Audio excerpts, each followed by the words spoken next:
You wake up to the sound of the alarm on your iPhone, and annoyed that you couldn't get more sleep, you grudgingly unlock your phone to see what's going on in the world. And there's an email from Amazon telling you that your package has been delivered. So you force yourself out of bed to get the package, and it's some Johnson & Johnson medicine you ordered the night before. The wonders of overnight shipping, you think to yourself. You glance across the room to see the clock. It's 8 a.m. and you have to be at work by 9. Flustered, you open your Microsoft computer to answer some work emails before getting dressed. There's no time to cook breakfast, so you'll just grab something at McDonald's on your way to work. What if I told you that every single company you just interacted with within the first hour of your day is heavily influenced in large part by one company? BlackRock. Now, I'm sure you've heard about BlackRock. There are dozens of videos here on YouTube that talk about how it's the company that controls the entire world. But the reality is far less glamorous. Here is why everything you've heard about BlackRock is wrong. Before we talk about that, let's talk about data. Every time we browse on the internet, companies collect an insane amount of data from us, information which is then sold to data brokers, who in turn sell it to the highest bidder or just lose that information in data breaches. According to a report from the Identity Theft Resource Center, there were 68% more breaches in 2021 than in 2020, and that number is only going up. A few months ago, my friend got an email telling him that his information was released in a data breach from a company that he had never heard of, and right after he started getting personalized email ads from shady companies. This is how scammers are able to figure out your phone number, name, and even your address. BlackRock is an investment firm that controls a huge number of shares in some of the largest companies in the world. They have a total of $10 trillion in assets across the globe. That's an amount equal to half of America's total GDP, controlled just by one company. It's easy to dismiss such a powerful company as all-out evil, but the truth is, BlackRock doesn't own these companies or even own shares of these companies. Their clients own the shares, BlackRock simply manages them. That's not to say that BlackRock doesn't have any influence on these companies, they definitely do. Because they control such an incredible amount of their stock, it's possible that companies want to keep in BlackRock's good graces, so they don't pull their investments. Now, while BlackRock might not be the evil company some people make them out to be, the truth is, there's still something very shady about them. Their hypocrisy. BlackRock was founded 34 years ago by Larry Fink, and he grew the company from $5 million in value to $8 billion in just 5 years, primarily by managing money invested by large institutions like pensions, university endowments, and substantial fortunes invested by the uber-rich. Today, Fink serves on the Council on Foreign Relations and the World Economic Forum, commanding the attention of business tycoons and political leaders around the globe, and his company is on the cusp of consolidating so much power that it could essentially control the world. Let's talk about the speed with which we are watching this market deteriorate. The worst day on Wall Street since the crash of 1987. The 2008 financial crash turned out to be an incredible opportunity for BlackRock. It secured an uncontested contract to control many of the banks that had collapsed. That gave Larry Fink, who was already incredibly wealthy, even more power, and a direct line to the American government. The same thing happened in 2020, during the early days of the pandemic, when the government called in BlackRock to protect the Federal Reserve from financial fallout. Periods of economic uncertainties like these were key to BlackRock's rise to power, and as the famous saying goes, with great power comes great responsibility, and BlackRock would like you to think that they are being responsible. In the summer of 2020, while the world was angry about the murder of George Floyd, BlackRock came out with a statement saying that companies had to serve a social purpose and that they would be giving every company an ESG, or environmental, social, and governance score. Companies that promised more diversity in hiring and leadership or offered environmentally friendly policies and technology received higher scores than companies that didn't. Although this concept had been around since 2004, BlackRock became the loudest proponent of ESG investing in 2020, and in all honesty, it worked. Before this statement, ESGs were mentioned in far fewer than 1% of earnings calls, but by May 2021 that number rose to around 20%, and it has since remained the fastest growing segment in the asset management industry. People are more concerned about the environmental and social impact of companies, and that's a good thing, right? Socially responsible companies get the upper hand in an ideal world, yes, but we all know that the world we live in is far from ideal. While there's been some positive improvement, the main result of BlackRock's ESG statement has been a massive surge in companies participating in practices like greenwashing, pretending they're more sustainable, diverse, or responsible than they actually are. It's also exposed the hypocrisy of BlackRock itself, because while it claims to champion ESG investing, the company remains the largest investor in fossil fuels and war profiteering, and maintains a pretty friendly relationship with human rights violators. And it's not just BlackRock, the second largest investment firm in the world, Vanguard, is guilty of the same technique. Promoting ESG investing on the one hand, but on the other, unwilling to stop investing in oil and gas companies or pull out of companies with questionable human rights practices. We see this time and time again from BlackRock. They do something that seems like they're moving in the right direction in the eyes of the public, but behind the scenes, they're unwilling to tamper with their investments, even if it's for the greater good of society. Take climate change, for instance. BlackRock says that climate risk is investment risk, meaning that investing in companies that aren't creating policies to help address climate change is a risky move. In 2021, BlackRock actually did do something about this by helping shake up the board of ExxonMobil and installing new members who promised to take action on climate change. Previously, the oil and gas behemoth was responsible for 2% of the world's emissions. Now there are new self-imposed mandates to help reduce that over time. This is a great move by the company, no doubt, but the fact that it's still the world's single biggest investor in fossil fuels makes this feel more like virtue signaling than actually trying to make meaningful change. And the hypocrisy doesn't end there.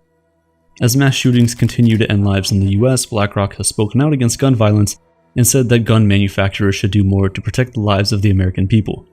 But who's the largest investor in gun manufacturers? You guessed it, BlackRock.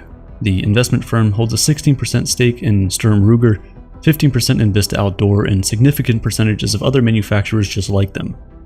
BlackRock says it talks to these companies about improving safety, but so far, it's unclear whether or not there's actually been any policy change.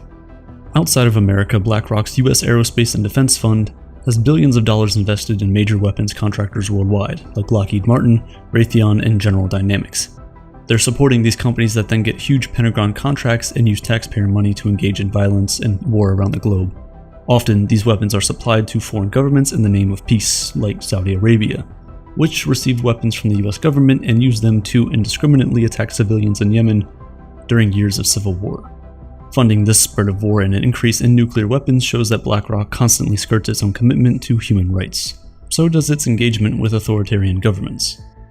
BlackRock is officially the first global asset manager to have access to China's mutual fund, leaving critics wondering, what did Fink promise Chinese President Xi Jinping to allow him to access the Chinese Communist Party's fund? To be fair, BlackRock isn't the only investment company out there looking to do business with China, but because of its widespread power, it's been the most successful in gaining a foothold in the controversial territory, which is surprising, especially for a US company. This power also made it a major player in the war in Ukraine. As we saw in China, despite its emphasis on ESG investing, BlackRock has a tendency to overlook human rights in favor of monetary gain. It's been investing in Russia's most prominent companies for years. The British pensions that BlackRock controls alone have contributed $630 billion to Russia.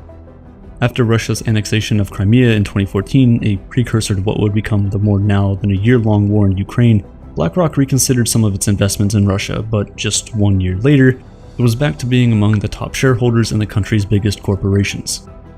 Even when it became clear that Russian President Vladimir Putin was planning an invasion last year, BlackRock didn't budge, and like most other Western firms, it did, eventually, pull assets out of Russia once the war started. But think about all the money it flooded into Russia over the years. Money that the authoritarian government controlled and used in its expansion mission that led to this deadly war. All of this begs the question, how did one company gain this much global power and influence? Well, it started with technology. BlackRock's business is built on ETFs, or exchange-traded funds. An ETF contains diversified investments to reduce an investor's risk. Rather than buying stock in a single company, you're investing in a fund that buys stocks, commodities, and other securities. This practice proved to be very lucrative for BlackRock and its investors thanks to a portfolio management software it created in 1998 called Aladdin. Aladdin predicts the possible outcome of every investment and collects information and personal data on everyone who has ever knowingly or unknowingly given BlackRock money. This allows the software to predict how likely it is that a specific investment will fail. Eventually, this technology put Fink and BlackRock on top, making the company the go-to firm for ETF investing, which keeps getting more and more popular. Global ETF assets could explode to $25 trillion by 2025, meaning trillions more for BlackRock. But we don't need to wait until 2025 to see the effects of the power BlackRock has. Right now, BlackRock oversees assets worth 10% of the entire world economy. Companies like Fox, Comcast, and Disney have to consult with BlackRock before they make major moves, since it has such a large share of their ownership. BlackRock and other large firms like Vanguard are the biggest investors in global giants like Google, Facebook, and Amazon. This level of ownership creates an anti-competitive environment. You feel this in the prices of airline tickets. BlackRock and Vanguard are among the 5 largest shareholders of the 3 biggest airline operators, which means that there's very little incentive to lower prices in order to compete with each other. This level of ownership consolidation reduces consumer choice and raises prices, and it also means that eventually a handful of powerful people at these investment firms could wield more power than the executives at the companies they own shares in. Even Jack Bogle, who founded Vanguard, says that this kind of ownership concentration is bad. Too much money in the hands of too few will not work out well for the global economy. There are solutions that governments could put in place to stop these companies from gathering too much influence. Things like not allowing funds and ETFs to vote as shareholders in companies, or creating ownership caps that would dictate how much of a company can be owned by a single entity. The laws can be passed limiting how much influence an investment firm can have in the companies they're invested in, even if that influence is intended to be benevolent, like with the ESG. But how soon could any of this happen? Because BlackRock and Vanguard are less than a decade away from managing $20 trillion in assets. That would upend the asset management industry and intensify the already staggering ownership consolidation of the world's largest companies, sending prices through the roof. One of the biggest problems with this system of business is that the more money BlackRock manages, the lower its fees for investors, so we end up in this cycle where the best way to invest our money today creates a potentially catastrophic environment for our money and our society tomorrow. Unfortunately, most people don't have the luxury of looking that far ahead. What looks good in the short term is all that matters, and that is how BlackRock thrives. It hopes you'll overlook its hypocrisy around the environment, diversity, and human rights because it puts out statements about being a responsible company. Its future hinges on its investors not caring about these things. The problem is that many of its investors don't even know they're investors. They're simply part of a pension fund or an endowment that BlackRock manages. There are smaller funds that do support ESG investing without conflicts of interest, and there are options, like managing our own shares, that help us avoid the moral pitfalls of large companies like BlackRock. But much like how most of us couldn't live without Amazon's next-day delivery for our last-minute essentials, using these large flawed companies is just easier. Over the past decade, the public has become more and more critical of what massive companies do and say. As that magnifying glass emerged, BlackRock made sure that its messaging about making the world a better place was heard and publicized. BlackRock's hypocrisy won't end. Its public image versus private actions will most likely always conflict with one another, but as consumers and investors, it's our responsibility to know what's happening.